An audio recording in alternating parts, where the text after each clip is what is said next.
Hello, everyone. Thank you so much for joining us. We're going to get started here in just another minute as people trickle in.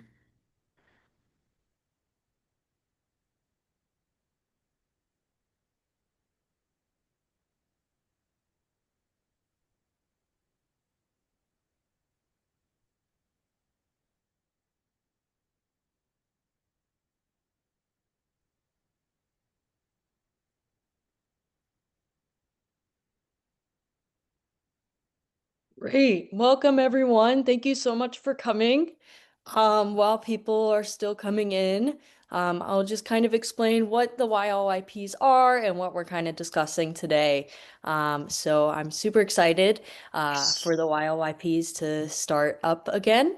And yeah, the YLYPs are a community of young people and youth advocates who are passionate about global equality, global gender equality, and looking to engage in or learn about UN processes, especially the CSW. So today, as we talked about in Beijing Plus 30 and CSW 69, we marked the 30th anniversary for the Beijing Declaration. Women and girls around the world are experiencing backslides in equality and freedoms. As we reflect on both the progress we've made and the challenges that remain, it is clear that advancing gender equality requires collective action across generations. So, this intergenerational panel will bring together those who were present at the historic Fourth World Conference on Women and Leaders Shaping Today's Gender Justice Movement. And together we will explore how shared wisdom, cross-generational collaboration, and the exchange of lived experiences can strengthen strategies, build resistance, and drive transformational change for the next 30 years and beyond. So I am thrilled to introduce our speakers and Emily, who will be moderating. I would like to give over the floor to the co-chairs for a quick introduction. And yeah, thank you so much for being here. Good morning, good afternoon, good evening, and welcome. We are really delighted to see you here, and we are appreciative to Mads and Emily for reigniting the fire and passion that is the YLYP. We hope that you come back. We hope you tell your friends. This is a program for young people that 18 to 39.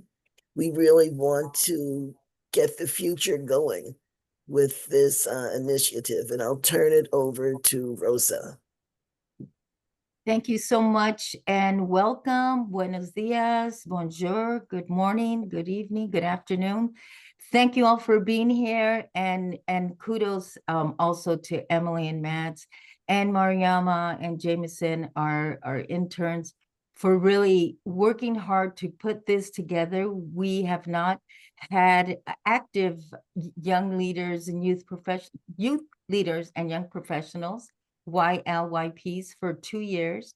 So we're really excited because we know that youth and young people are a positive force in our world and in advocacy for gender equality and women's and LGBTQ rights.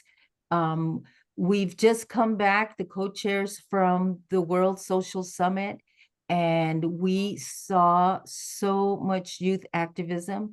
And also we saw it in the document because there was advocacy and positive inputs into the document. And we know that today, COP30 opens in Belen, the climate change conference, and we know that youth will be on the ground. So we're grateful for you to be here. This is going to be your point of entry for NGO CSW New York Forum and also for the CSW. So thank you all for being here. And I just want to close by saying, dream it, dedicate to it, and do it. Thank you.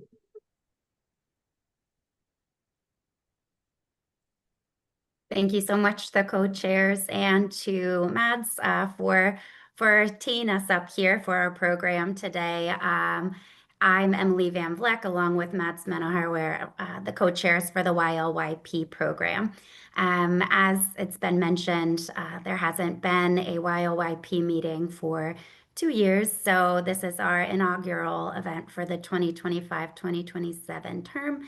We're delighted to be starting this back up and really excited for all of the interest in this program. So a lot has been said about youth and the importance of youth, but as we know, nothing is possible without, intergenerational cooperation. So this program today is focused both on the, youth advocacy as well as intergenerational cooperation and what that leads to. So really excited to have you. Mads, were you going to speak more about the Beijing Plus 30? Excellent. So I'll pass it back over to you.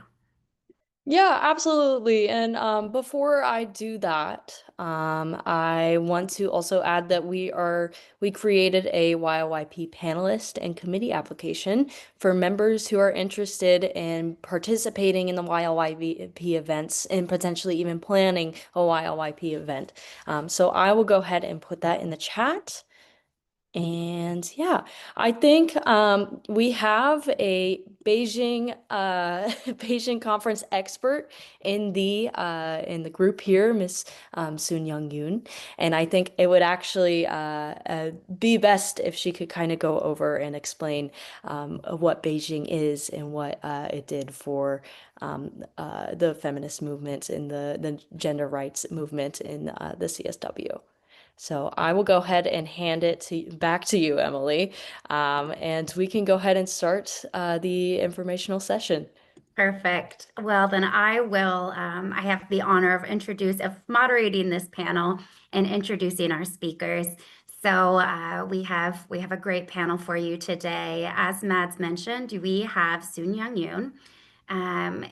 Soon Young is a representative for the International Alliance to the United Nations. She is founder and co-directors of the Cities for CEDAW History and Futures Project.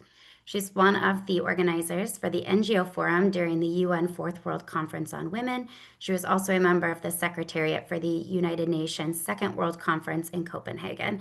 She is an author, and her book, Citizen of the World, Soon Young and the UN, is available, and the link for that book is going to be in the chat.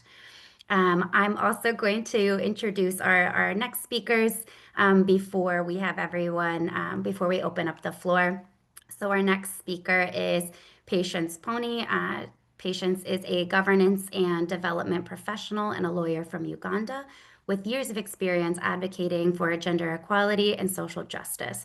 She has served as a Global Youth Fellow for Gender Equality with NGO CSW and led the Gender Equality thematic area for the European Union Youth Sounding Board Uganda. Patience is also the founder of FemTalk West Nile, empowering over 2,000 young people to advance gender justice and leadership. She currently advises the Uganda Association of Women Lawyers. And last but certainly not least, we have Dr. Robin Fenley. Dr. Fenley is a social gerontologist with practice and research in areas that include caregiving, dementia, long-term care, elder abuse prevention, and mental health at community, institutional, and governmental levels. During her tenure as Assistant Commissioner at the New York City Department for Aging, Dr. Fenley implemented the inaugural National Family Caregiver Support Program, established the first legislated Social Adult Day Ombuds Office, and co-led New York City's first survey of informal caregivers. Dr. Fenley has served as the vice chair of the NGO Committee on Aging New York. She is a licensed clinical social worker and an adjunct professor at Fordham University Graduate School of Social Service in New York City. She also represents the International Association of Gerontology and Geriatrics at the United Nations. So as you can see, we have a very impressive panel here today. But first, we will pass it over to Soon Young Yoon. Soon Young, we are so excited to have you here. As we discussed, it's been 30 years since the infamous Fourth World Conference on Women. And we are really excited to hear about your experiences in Beijing. We're curious to know what was the environment like then versus today, and what changes were made from the Fourth World Summit. What's changed in the environment in the gender equality movement?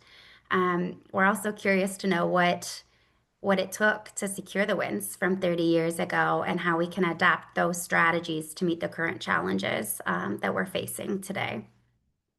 So, Soon Young, I will pass it over to you. Stay on the line, Emily, because I'm going to ask you questions as well. Well, I'm excited to be here, Patience. I think we may have met before. I don't know, but like Uganda is on my map. And Robin, I'm so glad to hear that Aging is here with us as well. So this is supposed to be, my understanding, is an interactive dialogue between generations. So Emily, I'm going to ask you a question. Can you tell me how many ministries of women's affairs existed at the 1975 First World Conference on Women in Mexico? That was 50 years ago. We're celebrating 50 years as well. How many ministries? That was a bit before my time, so I'm gonna go It was out before on a my limb time as well, but go for it. and Give me a say guess. 6. How many? 6. 6. Okay. There were basically 0. Okay. There were some Unsurprising. women's departments, but the whole phenomenon of ministries of women's affairs, gender equality, came through the progressive process of 4 world conferences. So I wanted to make sure that we situated Beijing Women's Conference from the very beginning, 1975. So that's really important to understand how that progressed. The other thing that I wanted to say about that is that women's sexual and reproductive health and rights and violence against women were really fortified by a series of other events leading up to the Beijing Women's Conference. That was the ICPD, which was the Conference on Population and Development, which really put on the map sexual reproductive health and rights, which we are really defending today. And also you have CEDAW. So Emily, you mentioned that I was a member of the Secretariat's Second World Conference on Women. 1979 General Assembly approved this Convention on the Elimination of All Forms of Discrimination Against Women. And this next Sunday, I'm going to be able to speak with some of the CEDAW experts, Nicole Emmeline. It's really important to remember that CEDAW is the legally binding instrument that came out of CSW. CSW felt as though it needed more accountability mechanisms. So you have the Beijing Platform for Action for Policy, and then you have the CEDAW, which we can use as legally binding. So imagine both of those things going forward as part of CSW. Can you imagine that, Emily? You're nodding yes, but just say yes. Absolutely. Okay. I know, and I know the United States hasn't signed on to CEDAW, so They haven't, which is why, okay, so what came out of Beijing? A group of women, Krishanti Demiraj, and a group of women from the US who came from the Beijing Women's Conference came home. And they said, okay, what can we do here? And it was clear that the Senate was not going to ratify CEDAW. And they wanted something really strong as a follow-up to the Beijing Women's Conference. So they were located in San Francisco. So they are the ones who worked with inside the government of San Francisco to pass CEDAW as the first human rights treaty adopted at the city level as a city ordinance. And that was the inspiration in 2014 when we were celebrating Beijing Plus 20. You're talking about Beijing Plus 60, but that was 20. We asked Mayor Lee of San Francisco to be the peer leader for the US mayors on Cities for CEDAW. So that is when that campaign happened. And I really do think that, you asked, what can we do now? I'm going to just jump to that because I want to share with you a little bit my observation of having organized 30,000 really crazy women and men and boys and Indigenous Peoples tent and, the whole diversity and inclusion issue, which came out of Beijing Women's Conference. We were only like 30 people over on 40th Street in a one-room office trying to handle this conference. And it kept getting bigger and bigger and bigger. Our computers crashed at some point, literally crashed. And we had to reestablish all of our database. So crazy organizing forums. Also, I have to say that as former chair of the NGOCSW, also crazy, because we have all the diversity and voices that want to come into that space. So what have I learned there? I really want to share with you what I see emerging out of my personal experience with leadership. We have now a terrible example of the military style leadership in Washington, D.C. and in other governments. That is the general who commands an army. That is such a patriarchal model of what leadership is. And I see some women early on in our women's movement who fought with that, who tried to find a space in that, and who therefore, in a way, copied that model. But what I see coming out of the Beijing Women's Conference, what I see evolving that is so important going forward for youth leaders and for those of us who still are influential and leading in our own spaces, is let's discuss what is feminist leadership. What is feminist leadership? For me, it is not that military style leadership. And the way I have discussed this with the Ban Ki-moon Foundation asked me to answer this question. So let me share how I answered that. I said that the image I have is a bridge. So a bridge. So there are moments in history when all of us see that history calls us. History calls us.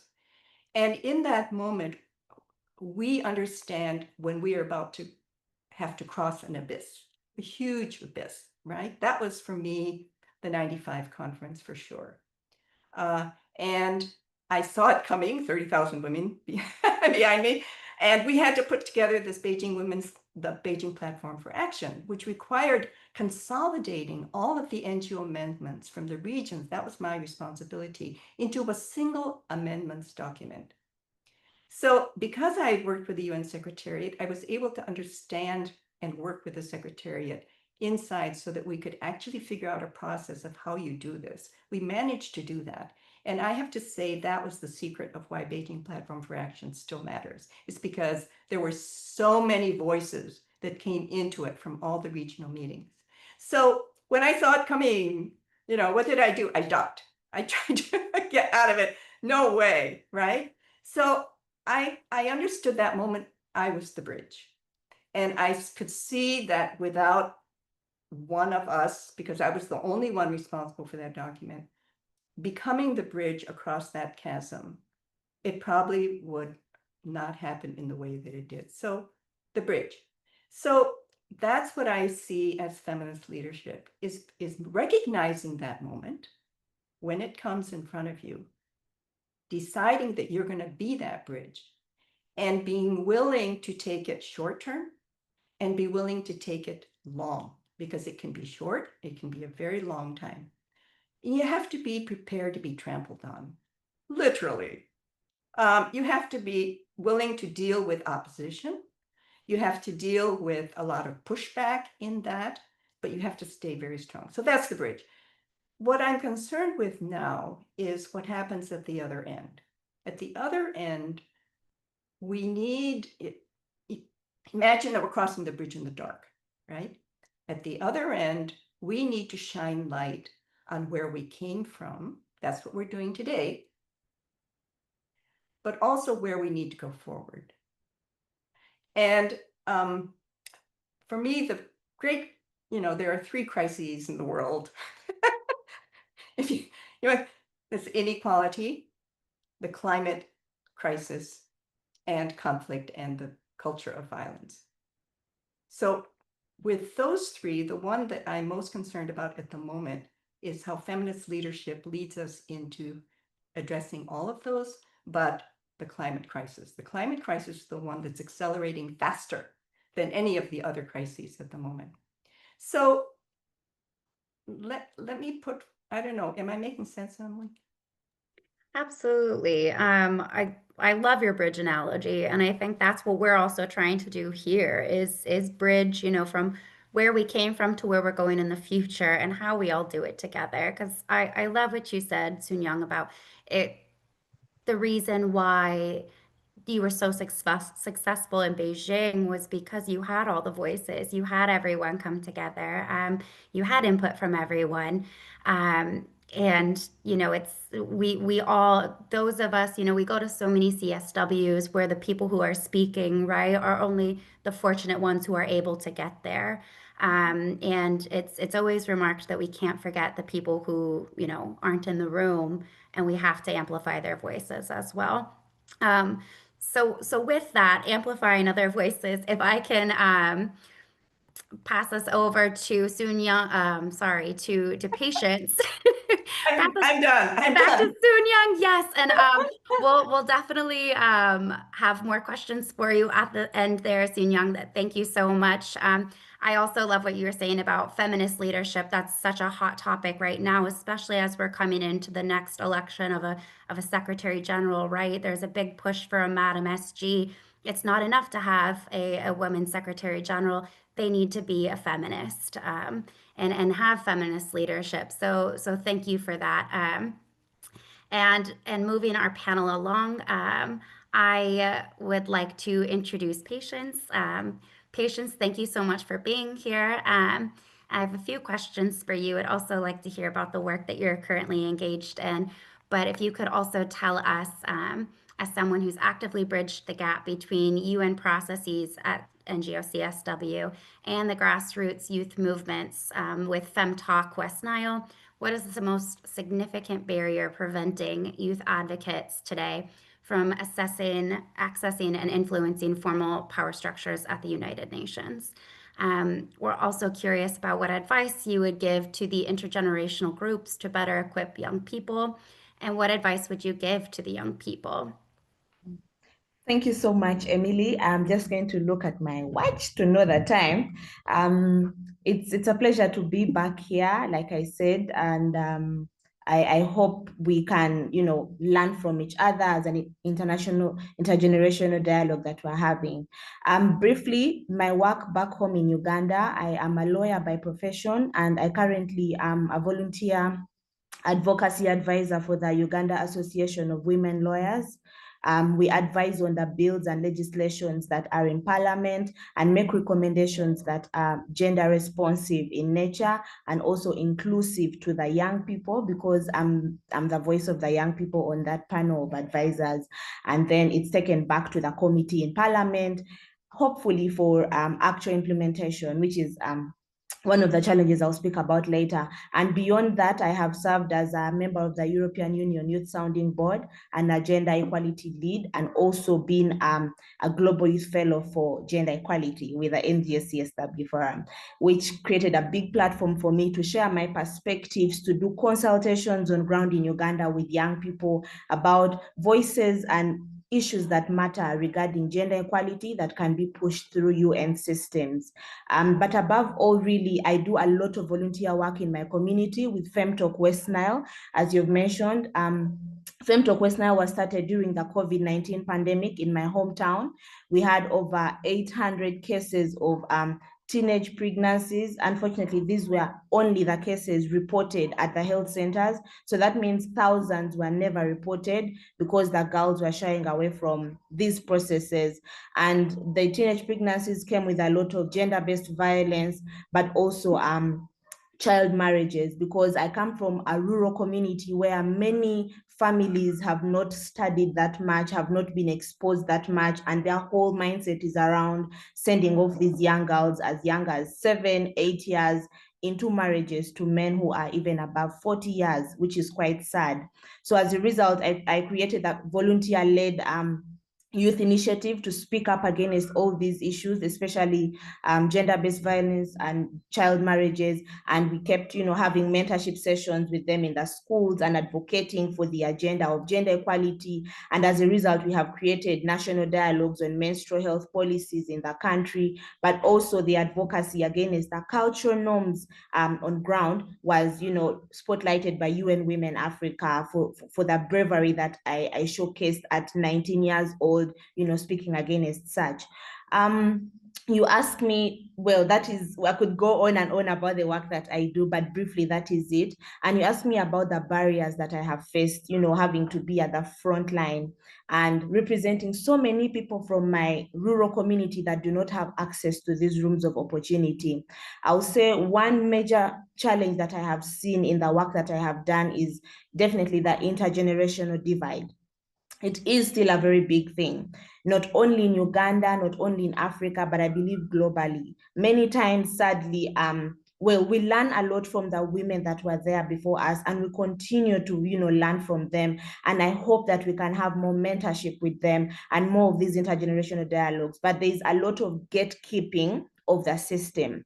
So many women, well, there are those that are doing really great and speaking up and sharing their knowledge, but there are also those that are gatekeeping the knowledge around what happened with the Beijing 30 years ago, the knowledge on gender equality, feminism as a whole. And because of that divide, young people feel left out of these conversations.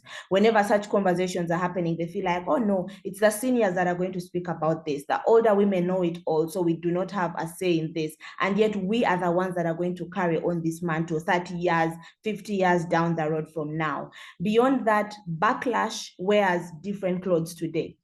Backlash is clad in the law itself. In Uganda, we do not have a vocal law on gender-based violence. What we have in our Penal Code Act in Uganda is on assault. So that means if a girl is being forced into marriage, if a girl has been defiled, if a woman has been raped, then there's a lot of bureaucracy around the kind of laws that are there. Of course, we have penalties for rape and defilement, but there's a lot of laxity in how it's implemented, which is a big backlash. But beyond that, we have also seen misinformation has been a big issue for young girls in the rural community and their engagement in UN systems. Many times they want to partake of this information, but then because we use social media a lot as young people, or the Gen Zs, as we have been called, sometimes there's so much misinformation out there. Even in the word feminism, there are young girls in Uganda who fear being called feminist because they feel it's coupled with, I don't know, bias. You hate men, you will never get married. There's a lot around it, and we face all that backlash as we do our work. But also, really briefly, what we have also noticed is beyond the misinformation, just as I conclude on the backlash, is the funding gaps. So young people have a lot of potential. They have initiatives that they have started up. And I know that this is not only a challenge in Africa, it's global, as we have seen with the cuts in donor funding, the US aid. Trust me, it has affected so many people. And this doesn't mean we should continuously rely on donor aid, but rather think sustainably about what to do better in the work that we do. How best can we have sustainable approaches in our work of gender equality? Because as we see, statistics in Uganda, statistics on the African continent still show that there's a lot of work to be done. In as much as we celebrate so much great work the ladies like Sun Yang Yun have done, 30 years ago with the Beijing platform. So all that is still there. And you asked me as I conclude on the question of what needs to be done, what can young people do to engage actively in UN processes, but also in gender equality. My work has been revolved mainly around governance, policy, and ensuring gender equality is addressed from the access to justice bit as a young lawyer. And so I keep advocating for these things in line with the laws. And I'm excited that CSW 70 next year is, going to be around the whole conversation on accelerating justice.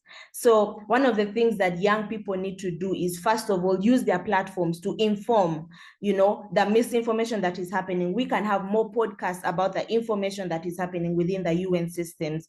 And this information can be disseminated even in the local language of these young people, so that they do not have barriers, discrimination against them because of how they access this information as much as possible. I recently decided to use my TikTok account and Instagram stories to share, opportunities and more demystification around gender equality and feminism as a whole. And I hope it yields results beyond that. But also that what I do is I go back on ground to where I come from and share this information to the grassroots. So that is what young people need to do. Those that are placed in rooms or with the, Global Youth Forum for Gender Equality, CSW, we need to speak about this information, carry the stories that the women before us are sharing back home so that many people learn about it.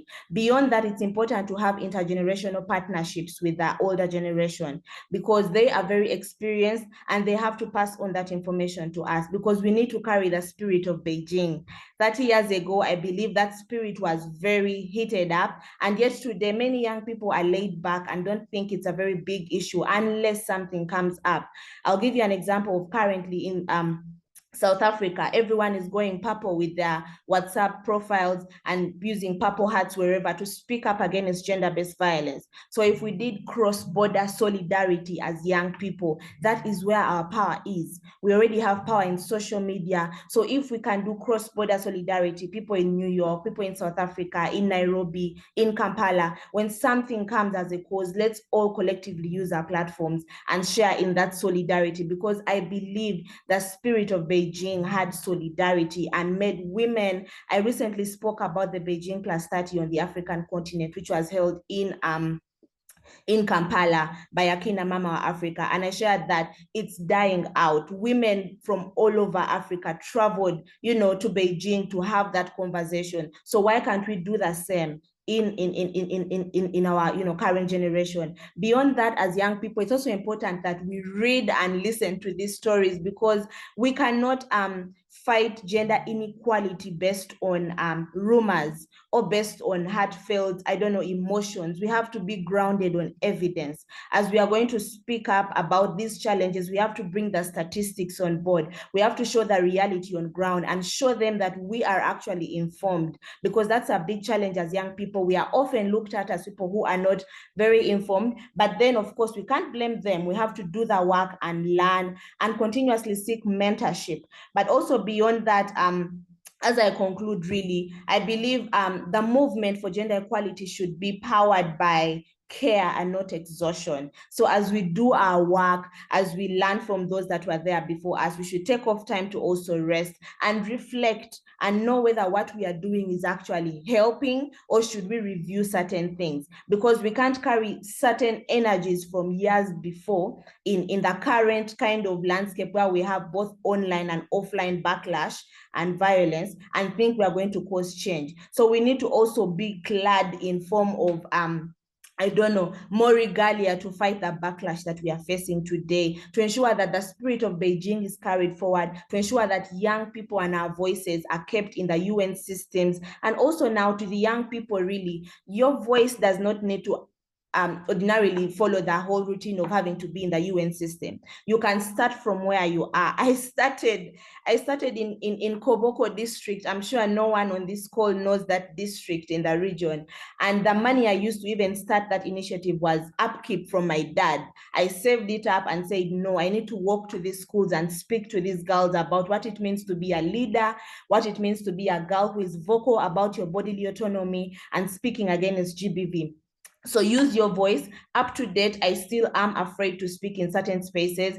And all I can say is, no matter what happens, even when your voice shakes, even when your story feels diluted, as a young person, tell your story, speak up, even as you're shaking, no one will tell it, but you never know who will listen to you, just like I did and phone myself with a CSW, Global Youth Forum for Gender Equality. That is all I can share for now, and I'll be really glad to listen to more conversations on this.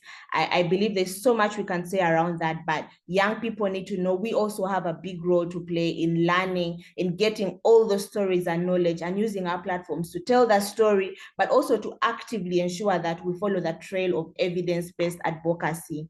Thank you. Thank you so much, Patience. That there is your call to action. Use your voice. I love what you said about being the voice and coming from your community and speaking up for those that can't, right? Because again, I think that's feminist leadership. There is so much backlash, like you said, against the feminist movement and the gender equality movement as a whole. And it just goes to show that social media can be such a powerful tool, but it can also be such a barrier to gender equity. So thank you so much for those remarks. I know you said a lot about intergenerational dialogue and mentorship, and so I'm really excited to bring up our next speaker. That's a fantastic segue. And if any of the audience has questions for our speakers, we will have a few minutes at the end. So please feel free to hold on to those questions, pop them in the chat. And then at the end, we'll get to those. So our last panelist today, Dr. Robin Fenley. Thank you so much for joining us, Robin. Few questions that we've sent you in advance. We're curious, as somebody who's working with the aging population, and as we're looking ahead at a rapidly aging global population, what do you see as the most urgent and overlooked policy priorities facing women? How are these challenges related to the greater gender equality movement? And then, we've been discussing a lot about intergenerational work. So what models or practices have you found to be most effective in fostering meaningful, mutually beneficial intergenerational collaboration, especially, through your work on the NGO Committee on Aging Intergenerational Subcommittee? I'll pass it over to you, Robin. Well, first of all, hats off to the planners of this session and for all of you bringing this young leaders, young professionals back. This is awesome. And Patience, I want to work with you.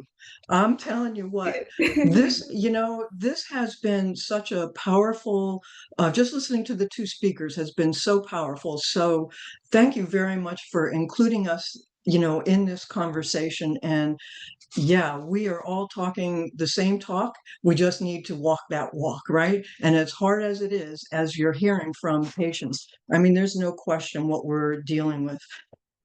So for sure, there has been progress made in terms of, women's ability to access, education, health, et cetera. I'll just say, et cetera, because there's a lot that still needs to be done.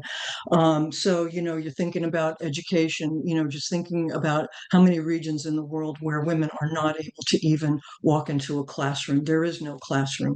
So education is a problem. Employment continues to be an issue associated with that. And social protections, thinking about accessing healthcare and ensuring adequate income. But not surprising, you're going to hear from me that one of the issues that is a priority issue that's been overlooked and actually has really kind of come to light since the Beijing Declaration has been that of caregiving. And we're talking about the care economy, long-term care, and just the whole notion of providing that care. It's far-reaching. The impact is far-reaching both individually and as society-wide.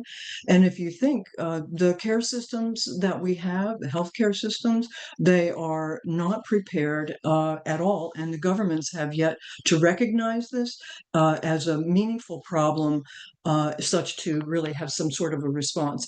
I will give a shout out to Spain, though. Spain has had caregiving in the front of their policy. They actually have policies that are already created. They are in legislative space. So they do recognize recognize the caregiving. But families are shouldering the care, right? And who is it that is providing that care? It's women. So whether they are caring for children, it's lifespan, whether it's caring for children or chronically ill family members or the aging relatives that they have. We certainly now also see grandmothers who are becoming the primary caregivers of their grandchildren increasingly here. And so the problem here is that the caregivers are, because of those responsibilities, are in and out of the workforce. And as such, their ability to earn any sort of meaningful income, have access to the healthcare that they need, it gets increasingly difficult for them.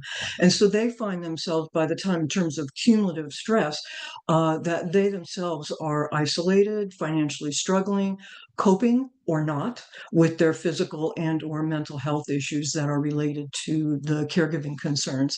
And so the society is just missing the contributions that these caregiving women are able to make. And it has wide-reaching effect. And so in terms of these challenges being related to the greater gender equality movement, they are absolutely related, intimately involved, and starting with education, because without education, your career path is extraordinarily limited. And when you think about having the opportunity to work in a position that will find that seat at the table where you could have that opportunity to influence policy that could be helpful to the caregiver, to the care receiver, and then consequently to the community. That's extraordinarily important. But what there is that we are dealing with is the biased expectation that women want to be caregivers and will be the caregivers. This is, I've seen this increasingly, over the past decade or so, looking at people being discharged from hospitals when, years ago they would stay in for, considerably longer, but no, they have to go home and you have to learn how to change the dressing and, do all of the medical equipment. And you know what? Not everybody's about that. So at any rate, this is a systemic barrier and it absolutely does not serve the gender equality movement at all. And so, we're familiar, I think, mostly with either women being unemployed or employed part-time or full-time, while also caring for their children and or now increasingly their aging parent. And that gets to be a real problem. And back with the grandparents, there's now about 6 million grandchildren that are being raised by their grandmothers around the world. This is, and what kind of supports are there? That is the issue. And so basically, the cumulative effect is that the ability for wealth accumulation, to be able to save any dollars for when they get older, to be able to have the health to be able to go out and about, it really is compromised as they get older. And so, can I just go ahead just talking about the intergenerational programming, or shall I wait about that? Please. No, I think that's fantastic. Yeah. Care economy, it's again such a hot topic, and it impacts everyone across every level. Yes, So you're yes. absolutely right there. But yeah, talking about, intergenerational cooperation and how we can face all these problems together. That Mhm. would be fantastic. Well, just one more word about that care economy. It's finally beginning to get a little bit of airplay, just a little bit, but it's going to be a systemic approach. And people don't like to change the systems. So that's where our advocacy work is going to be. So, generally speaking, the Committee on Aging is really about improving the rights of older persons. I mean, that's our focus, but it's about individuals, and we know that there are more women in the world than men. So clearly, it's women that we're talking about advocacy, improving things. But it's also recognizing the advocacy around the youth who will one day be old, as well as for the old who hope to be older yet. So we all have a stake in this, right? And so, frankly, thinking about best practices, it really follows community organizing principles. identify the NGO where there is some sort of shared synergy, identifying the people within those organizations, who could be the champions, so that there could be that connecting of dots and moving forward. Certainly, it's about being flexible and being willing to shift directions when you get new input on something. Hammering out your talking points for the advocacy work that you're going to be doing. And I would recommend that 2-minute elevator speech. Have you all heard about that 2-minute elevator speech? You never know when you're going to run into that targeted person that you need to speak with, right? But also to have the data, patients, you were talking about that, to have the data that's going to back up whatever it is that you want to say. Because as hard as it's going to be to change these systems, or the policies, you've got to have the data behind that. I will tell on myself, when I started out Skady 8 years ago, I go proudly with my posse into a local politician to talk about elder abuse and the problem we have in my community. And the first question is, how many people are impacted by elder abuse? And I was like, I don't know. And that was my first real life introduction to wake up. You've got to, people are not going to change just because you come in and are so sincere saying, we've got to do this. You need to have data to support that. And speaking of which, Sun Young, you were talking about youth being stopping, what was it, to 39? 18 to 39, the UN collects data, it stops at age 49. So those of you who are 39 and you think you are getting old, get this. I mean, 39, 49 is not old. So we've got to ensure that data collection is across the lifespan. And I think, one of the other issues that was raised, and this is the last point, just talking about ageism, it is a problem, to try and counteract the ageist stereotypes. And I think what I'm also hearing here is that we can only start where we are, because these are, ageism is so entrenched, and it is huge. Think about, it's about us even being aware of our own internalized stereotyping and prejudicial attitudes. Just think about going to the store to pick up a birthday card. Age starts at 40. You look at the birthday cards, and when you turn 40, then they are starting to talk about, oh, you're over the hill or whatever, and all the cards are, bleak and dark, right? This becomes an internalized ageism, so it's like, oh, maybe it's really true, and I really should go sit in the back seat. Well, you know what? And again, talking back with Sun Young and patients, it is about a boldness that we need to pull from within ourselves and in our individual spaces to be able to talk the truth, to talk our truth. And I think basically that's it. Come join our intergenerational group. I want to work with you guys. Let us work together. Thank you so much for this opportunity, because it really is about working together. There is that power in numbers, and there's a lot of us. So thank you very much. Thank you so much, Robin. I am so delighted to have this phenomenal panel. I was frantically writing notes while you guys were speaking, because there were so many great points brought. But the main thing that I've taken away from all of this is community and organizing, and bringing people together to talk about the issues and amplifying them, people of all ages. And Robin, I love what you said. Every group that I join, the age for youth goes a little bit further. We're gonna be youth forever.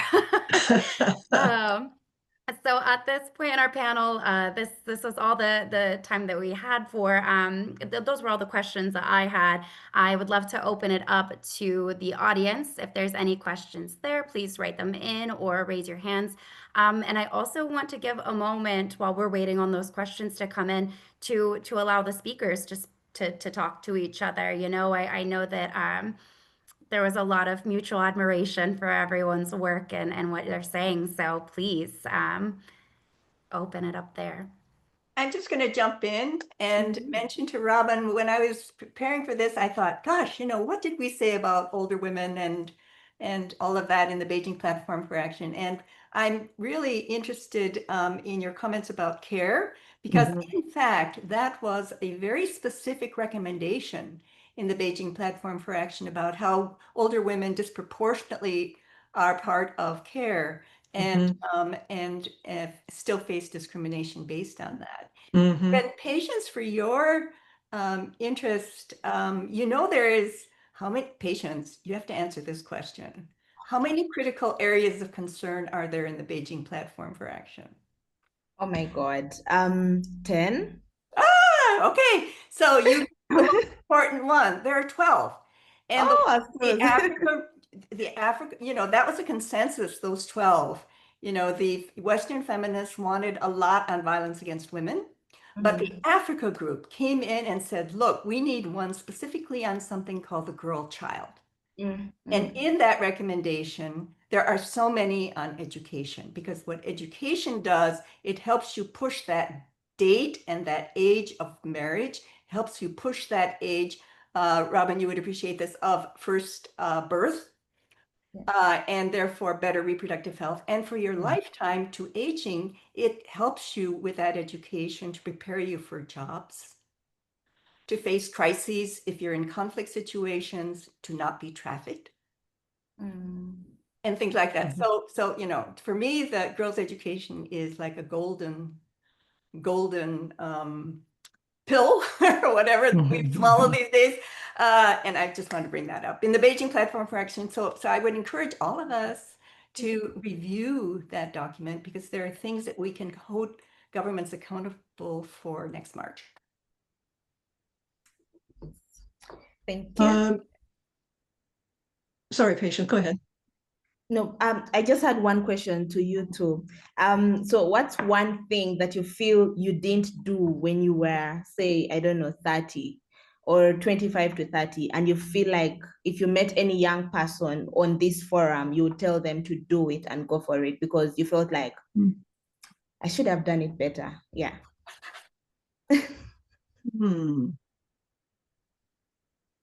So I'll jump in, and so even and I'll take my own advice of being bold, where there were times where I knew I should have spoken up, but that internal, I don't think what I have to say is really going to be valued, would keep me quiet. So I think that would be to listen to our inner self. Our inner self is telling us what we need to do and where we need to go. Actually, that's lifelong, but certainly at 30, there's a lot of external stuff that's like screaming at us, as I recall. Thank you. Sun-Yang, do you have anything to respond to that? Patience, I have never made a bad decision in my life. Like, look I at that. am thusly accused, but I think in my 30s, I was working for the UN. I was with UNICEF, and then later on with the WHO, and I made a really great decision to join the UN. But on that topic, let me just say I'm about to talk with a lot of young people at UNA meeting in St. Louis, and what I want to tell them is that in order to be a leader or in order to change the world, you don't have to work for the UN. You don't have to hang around the UN.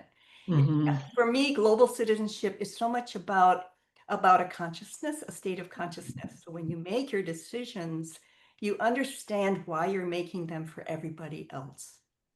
Because everything that we do, even this meeting, who knows what will be said and who people will talk to after this meeting. And we are so interconnected that way.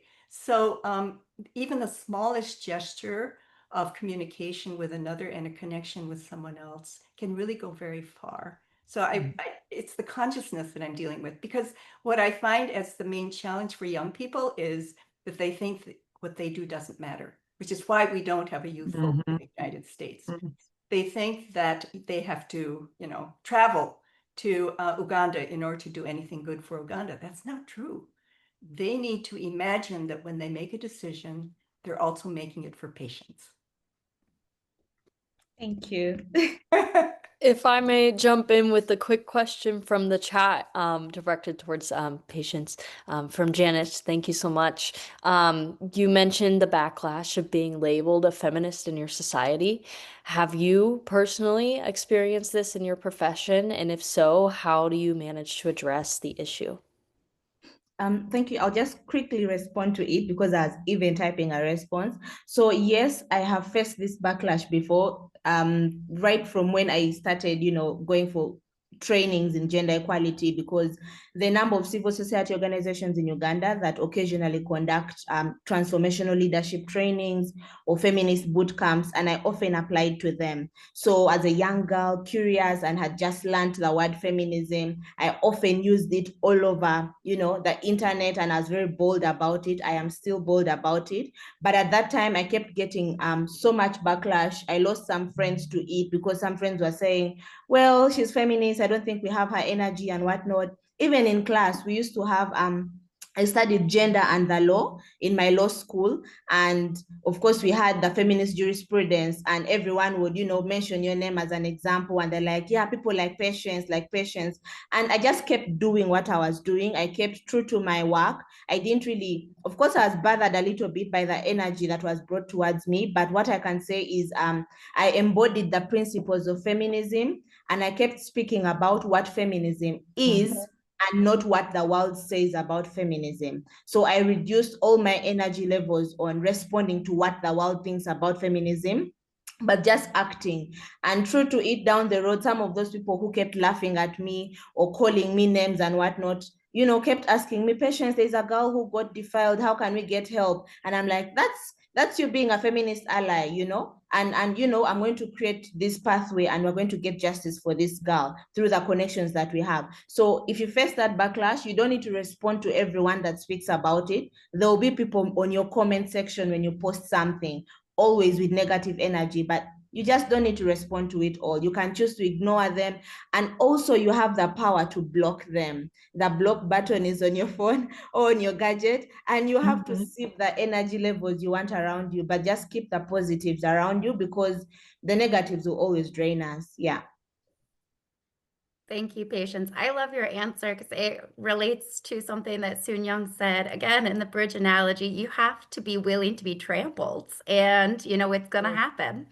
So you just stay the course. Mads, do we have time for one more question from the audience? Yeah, let's do a final question and then final remarks, and we'll go ahead and wrap up.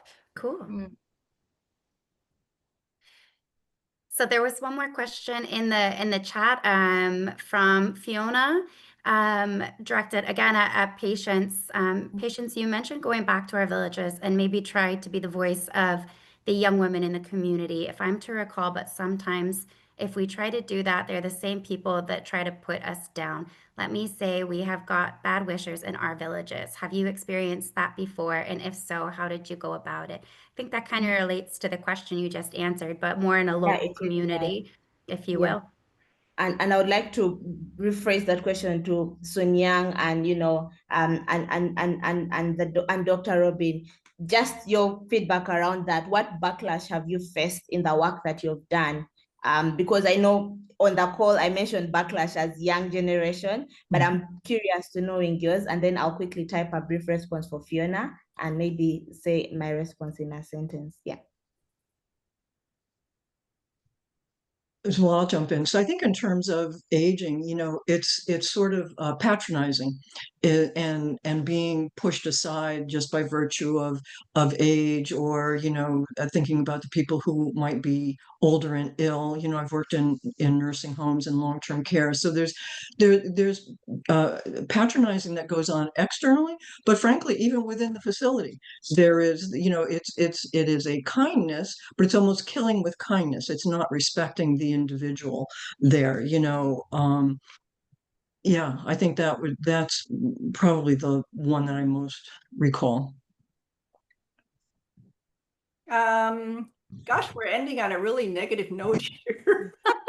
I got something positive. Don't want to do that. What I want to say is, so just as an announcement. Okay, during CSW next March, we're going to hold a Cities for CEDAW virtual training, especially for young people. And in that, I will talk about a little bit about, quite a bit about backlash, because what we want to do with CEDAW and that training is to build resilience and to talk about how you do resistance at the city level, at the local level, in your community, and even on your campus. So that's my announcement. Bye. Thank From you. I hope it's Um, totally not very sad, but I've typed the response there and I'm just saying, I think by speaking about backlash, we're also speaking about how successful we are in actually fighting it, which brings the negative bit of it all.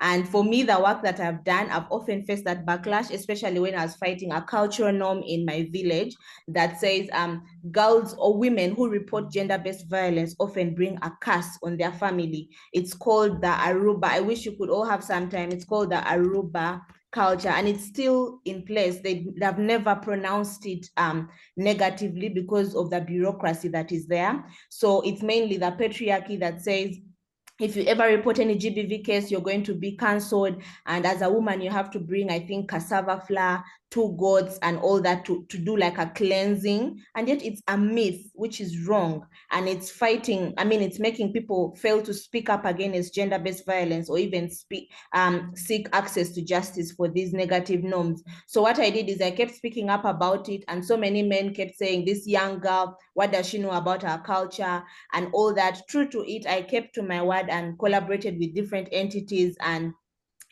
use the media. Every time I'm speaking, even to 10 girls, I will ensure there is media present so that they tell the story widely, and then the backlash is pushed below that. So that put me out there, and that's how even UN Women got interest in the story of my advocacy against GBV and access to justice, and try to tell that story also on the global forum. So yeah, that's all I can state. You just have to keep speaking your story, and the negativity will always be there, even in boardrooms, beyond the village level. Yeah. And I'm happy to say that Fiona is someone from Uganda. So I was happy to receive that question. Thank you so much. And I know to your point, Soon Young, we did kind of end on a little bit, but we brought it back, right? There is going to be backlash. As you said, you have to be willing to be trampled on. But as we've heard from our phenomenal panelists today, it is about creating community. You have to keep going, create community, find places where there's collaboration, and just stay the course. So which, I love hearing these answers because that's exactly what we are aiming to do here in our YLYP group is create that community, create a space to address these issues and to support each other as we move forward in our fight for gender equity and equality. And on that note, I'm concluding our panel. Thank you all so much for being here. And I'm going to pass it back over to my co-chair, Mads, for our final remarks. Thank you so much. This was so lovely to listen to. It just makes me super excited for YLYP, for the continued collaboration and connection that we are creating here. And going forward, I'm super excited. Just to close things up here, I've put in the chat a YLYP committee, planning committee and application. If anyone is interested in helping plan or potentially being a panelist for one of these wonderful events, please use that Google link to fill out that form. Other than that, we are planning to have a December monthly meeting, and we will reach out about that through the newsletter. So if there isn't anything else, I think we are all set. Thank you so much for joining us, and we hope to see you again. Bye, man. Bye. Bye. Bye, patients. Bye.